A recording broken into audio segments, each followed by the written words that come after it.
All right, welcome to Locked On Heat from Las Vegas, where in between sweating in the desert heat, I caught up with a couple of Miami Heat players, Marcus Garrett and Orlando Robinson, after Miami's practice Friday morning at UNLV. The first interview you're going to hear is with Marcus Garrett, and I spoke with him about returning to the Miami Heat and what he hopes to get out of his summer league experience.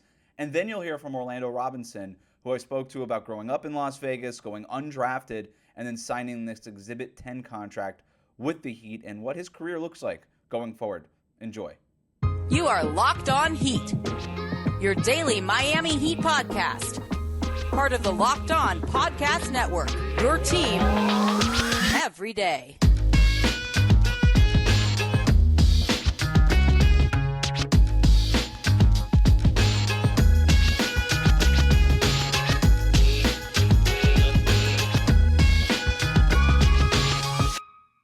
So, how did you end up back on the Heat? Kind of tell me that story from January to now. So in January, I kind of just had surgery. Had wrist surgery to get everything fixed. That was messed up. Kind of just did rehab with the Heat, stayed close to the team, and the whole goal was to come back and be ready for summer league. When you say you were staying close with the team, you were still in Miami? Were you working out with the Heat? What kind of things were you doing? Yeah, I was kind of still with Miami, but most of the time I was in a cast or a splint for like 12 weeks. So I was kind of just doing that. But once I got back and was able to work out, start working out with the Heat to get ready for summer league. And I see you've got the ice on your wrist now, but how's it feeling? Feeling good. It's kind of something I just do after every practice just to keep it right. So you're basically still doing all the normal things, but then just afterwards it's just maintenance? Yeah. Got it. When you kind of look back on where you were in January before the injury and the surgery and things, how are you feeling about your game, and how are you feeling about your chances of sticking in the NBA and achieving the goals that you're trying to achieve?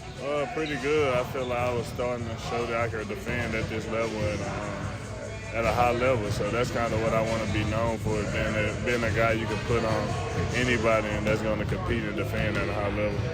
When you see the way that this team went all the way to Game 7 in the Eastern Conference Finals, and obviously you're watching and you're paying close attention to your teammates and what they were doing, do you get the sense that was there like a spot in the playoffs where you thought like maybe I can help here, or is there anything that you took away from the playoffs? Oh yeah, it's high level basketball. Competing, being locked in every possession was kind of the things that I seen the most, and being connected on defense. Cause just a little mistake can cost you the game. Who are some of the guys on the roster that you look up to and seek guidance from? Jimmy. That's kind of it. That's kind of a guy that I want to be. I want to elevate my offensive game and become a real two-way in the league. So that's kind of the guy I look at a lot. What are the kind of things that he's been able to share with you? The way he can defend on offense, how he gets to his spots. He gets to kind of wherever he wants to go, and if you stop him, he gets you up in the air and foul you. And on defense, he competes. Play the passing lane, he's probably the best in the NBA. So that's kind of something I've been trying to ask him, how he in the passing lanes and things like that. And obviously, you've always been sort of defensive-oriented, but how do you work on things like that? Is it just doing, scrimmages and practices like that? Like, what are kind of things that you're doing as part of your routine? Kind of reads and just watching film. I feel like once you're comfortable on the defensive end, that's when you're able to make plays because you kind of know where the ball is going. So just watching a lot of film, a lot of different games just to see how teams play and where guards and people like to pass the ball off different actions. Gotcha. All right, appreciate the time, man. Thanks, man.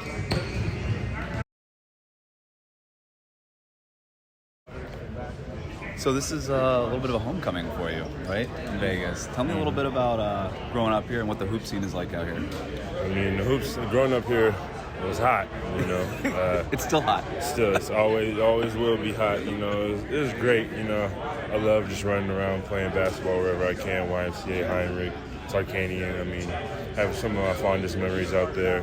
And it's kind of where I built my competitive fire, Basketball in Vegas is like, in AAU coming up is just amazing. So right.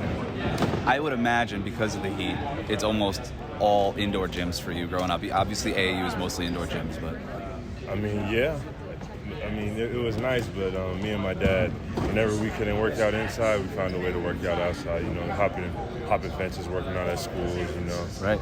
local parks. But yeah, I have experience on both. How does that? I'm just so curious. The dry heat, you're working out in that. Like, how does that help you now? I mean, it makes you tough. It Yeah. makes you accept and appreciate more things, like appreciate like having a gym, Right. indoor gym, you know. Right. And you work out outside, you feel everything, every cut, every dribble. Your hands are dirty. You don't want to wipe your face, like all kinds of stuff. But you know, it's good. It humbles you in a way. Yeah. So you're mentioning some buzzwords that I think the Miami Heat would appreciate. Toughness, you know, grit, all these kinds of things that you're talking about. Is this why you were attracted to Miami when you were kind of making your decision after draft night? Yeah, definitely. Miami's a big developmental organization, and I feel that given the time that I have here during summer league and even after, I'll be able to take full advantage of the resources they have and the developmental team that they have, so that I can be the best player that I can be. You just signed the Exhibit 10 deal. How exciting is that for you to know that, you know, it's after summer league you'll have a little bit more of a process here? I mean, it's very exciting. I mean, I have an opportunity, I have my foot in the door, and it's up to me to take full advantage of that. And still trying to get the team, get the job. So. Who else was maybe knocking on your door after draft night? You know, probably like Washington, Yeah. Lakers, probably like with the same offer. I don't know. Right. I was pretty set on Miami. You were. After I figured out they got a good developmental spot. Right. And I mean, after the draft, nobody really knew because I was undrafted. Right. So, but then they sent offers, but I was pretty solidified with Miami because I knew the background of them, how they take undrafted players, Max Strus, Right. Duncan Robinson. So I wanted to be a part of that program, and then I can ask them on how they developed through the ranks and got Right. to their spot. So that's something I'm trying to do as well. So Who have you gotten a chance to talk with, if anybody? nobody yet, but I saw Max Strus today in the little breakfast room, so I'm definitely gonna chop it up with him and Nice. get some information. Your game, that back to the basket post game, there's some face-up stuff that you do. Obviously, you bring size and length, the wingspan and everything. How do you feel like that is going to translate in the NBA, which is sort of veered away, you know, from kind of low post play and stuff like that, and that was obviously what your specialty was in college. Yeah, I mean,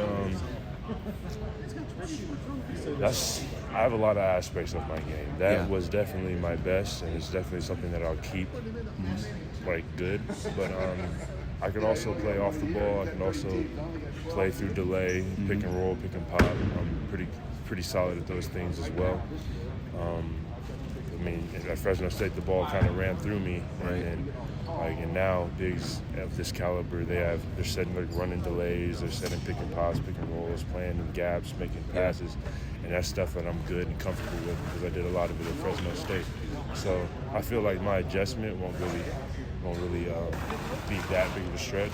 The areas of improvement I can improve on is like rolling to the basket, catching lobs, finishing at the rim, you know, doing that. And that's kind of been my role on this team in some way. You're talking through it, and you mentioned just having the ball in your hands. There's something to be said of just being comfortable with it, especially at your position. Yeah. And you're saying that, and I kind of think about Bam Adebayo and even Dwayne Dedmon and Omar Yurtseven guy. They have the ball in their hands. They were forced to make decisions last year with Miami. Is that so? That's kind of maybe something maybe you think is underrated part about your game is just the ball skill part of it, being able to make those decisions, maybe playmaking a little bit. Yeah, handoff. I mean, now that I'm in the league and there's like better players and more opportunities to get people over more space. Right. I feel like that aspect of my game will really be shown at a higher level because I'll be able to make the right passes and they'll be able to hit at a higher clip. I'll be able to find more higher IQ, you know, stuff like that. So I feel like my ability to do that will be shown at this level. Can I ask about the ring? Oh, it's a promise. I made a promise to my sister. Okay. Yeah. About what? If you don't mind me asking. Just being the best basketball player I could be. I told her when I got undrafted, I told her I was going to be the greatest player to ever do it, and I promised her. So. Older sister or younger sister? Older. How much older? Just a year and a half. Just a year and a half. You guys are obviously close. Does she play ball or? She used to. She did. Yeah. Yeah. Cool. All right, man. I appreciate it. Thank you. Good luck, man. All right, that will do it for today's episode of Locked On Heat. A quick one for you while we're here in Las Vegas, but David and I will have more stuff for you throughout the weekend. Make sure to check us out on Instagram, Locked On Heat on Instagram, to stay updated with us while we're here in Las Vegas for Summer League. We'll have some content for you after the game that the Heat play on Saturday, and we'll be back next week, early next week, with a full-length episode. Not sure if it'll be first thing Monday, since David and I are traveling Monday morning, but we will have something for you early next week on our thoughts on our trip to Las Vegas, as well as the latest going on with the Heat's roster and free agency. So thanks for tuning in. I'm Wes Goldberg signing off. We'll see you next week.